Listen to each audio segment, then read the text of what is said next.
guys, welcome back to a new video. Today I'm going to be doing a Btd6 map tier list video. I'm going to separate this video into parts, so I'm going to do the first two layers of maps for the part 1 and continue from there. I enjoy making these tier list videos, and you guys do too.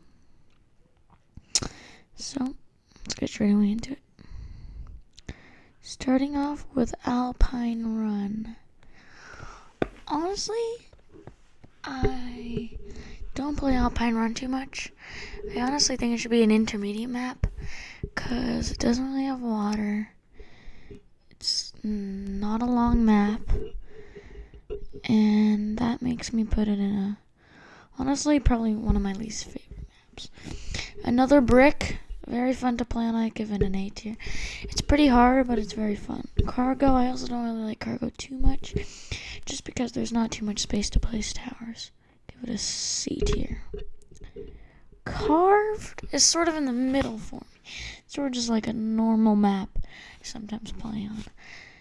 I think I'll give it a B. Shoots, I think it also gets a C tier. I don't know why, I've just never enjoyed Shoots because there's not too much water and you have to remove things to make it funner. And also the lines on Shoots, I don't use them too much, even though I should. I just put stuff in the middle. Cornfield, I honestly like Cornfield too. Cornfield's really fun. You'd be like, how come you just made a whole point about not being able to place towers down? I like that because it's right in the center, and I don't know why, it's just a fun map to play on. Cracked, I also like Cracked. Gets an A tier, no S's yet, except for the next one. Cracked, it's kind of a cool like desert map, and then when you remove the thing in the middle, it becomes water. It's also pretty long, and you can fit a lot of towers on it. So it's a really fun map. Cubism gets S tier because it's the second easiest map in the game.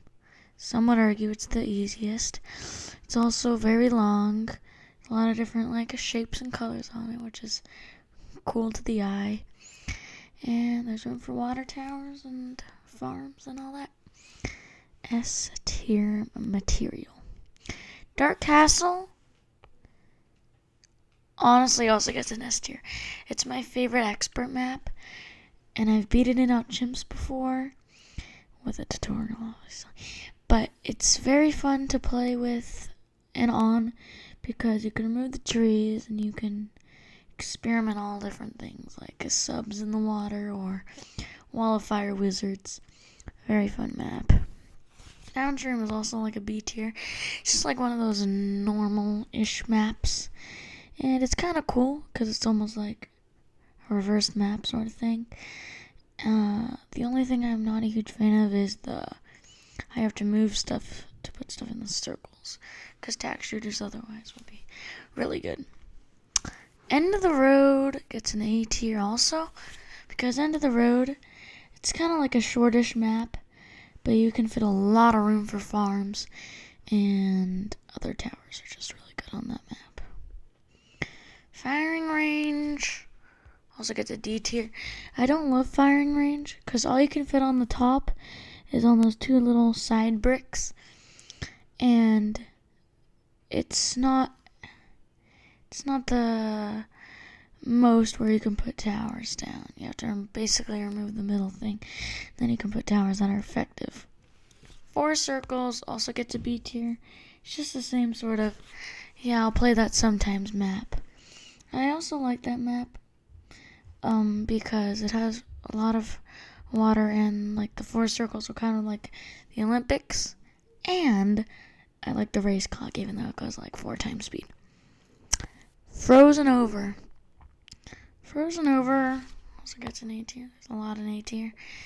The reason it's an A tier is, is it an A tier? I put cards and darts there. Frozen Over gets an A tier because I really like the water on the map. Also a lot of rooms for farms. Cave Monkey, if you didn't check that video out, it's called Just a Little Secret. I would recommend watching that. The water is very cool. put towers down, and it's really good for attack shooters. Haunted also gets an A tier. Actually, no, that gets a B tier. It's a B tier because the water is fun to play with, and it's like a cool sort of map area, like setting. And yeah, I think it deserves a B tier. Hedge gets a C tier for me. It's probably my least favorite beginner map. Oh no, it's my second least favorite beginner map besides Alpine Run. Hedge, I don't like how you can't fit water towers on it, and I don't like how when you put a sniper down it's restricted. But the thing is, why it's not a D tier is because of the spinning monkey in the middle. That's honestly why. High finance, no surprise, D tier. You can basically not fit towers anywhere. Honestly, I don't know how it's not an expert map, but yeah, no one even plays high finance anymore. In the loop, I think that gets a solid A tier. It's fun to play with, and you can fit a lot of towers in the good spots. You can fit attack shooters in the circles.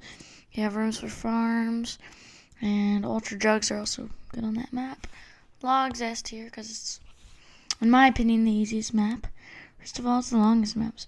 It's the longest map. If you ever play chimps on it, it's like easy. You can do, and you can also do like 2 tower chimps on it. And the Mega Pops achievement isn't even that hard with it. You can do a Mega Pops achievement with Sentry Paragon. Sentry Paragon. Probably one of the worst tier 5s. And you can still be around 100 with that, getting it 2 million pops on this map. So even beating all normal chimps, it's a piece of cake. Monkey Meadow, I think it deserves an A tier just because it's like the OG map. But, I mean, it's honestly not that fun in my opinion. I mean, there's a lot of room. Like if you put something in the middle, it can attack a lot of times. But there's no water towers. And there's not too much room for farms. Moon Landing, C tier, because you can't put attack shooters in the middle. Moving on. Muddy Puddles, I honestly kind of like the Puddles maps. Muddy Puddles gets a B tier, but I think Bloody Puddles will get an A tier. And that's where we're going to end it off for today. Sorry, I kind of went off track. So I didn't do first 2 layers. I did a lot more than that. But either way, hopefully you guys enjoyed this video. If you did, make sure to subscribe and like. And see you in the next one. Bye!